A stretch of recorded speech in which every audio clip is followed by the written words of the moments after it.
L'organisation de la garde des enfants, de la résidence des enfants, je crois que c'est vraiment le choix des parents.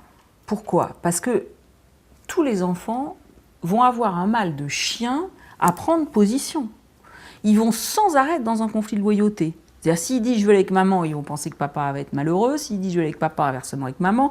S'il dit je veux avec les deux, ils disent non, je veux les deux ensemble. De toute façon, ce qu'ils veulent, c'est qu'on reste ensemble la plupart du temps, sauf dans des conditions bien particulières. Donc, je crois que c'est la décision, elle est celle des parents. Parfois, les enfants vont se manifester, dire ah, mais moi, je ne peux pas supporter, à partir de 7-8 ans souvent, je ne peux pas supporter l'idée de ne voir que papa ou que maman et jamais plus l'un ou pas beaucoup l'autre.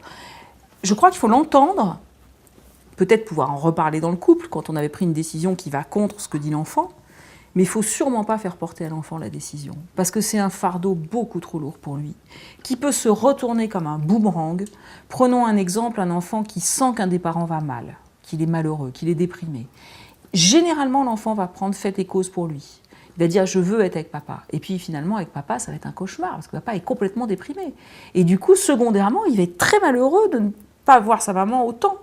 Donc, il ne pourra plus rien dire, puisqu'il aura, lui, fait le choix. Donc, on ne peut pas faire porter aux enfants. Bon, les ados, on est dans quelque chose d'un peu différent. Très souvent, quand il y a séparation, avec un mode de résidence, à l'adolescence, il peut avoir des aménagements. C'est-à-dire que l'adolescent va demander que ça s'assouplisse dans un sens, dans l'autre. Il va avoir des conflits. Un garçon avec sa mère, par exemple, ça peut être très fusionnel. Un garçon avec son père, ça peut être très explosif. Donc parfois, il y a des remaniements et il faut pouvoir là avoir, entre les parents biologiques de l'enfant, assez de souplesse pour se parler et se dire, bon, qu'est-ce qu'on fait? On en reste pareil ou on aménage quelque chose? Parfois, les copains comptent.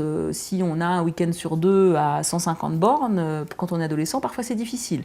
Donc, il va falloir aménager ça, mais c'est les adultes qui décident, je crois vraiment.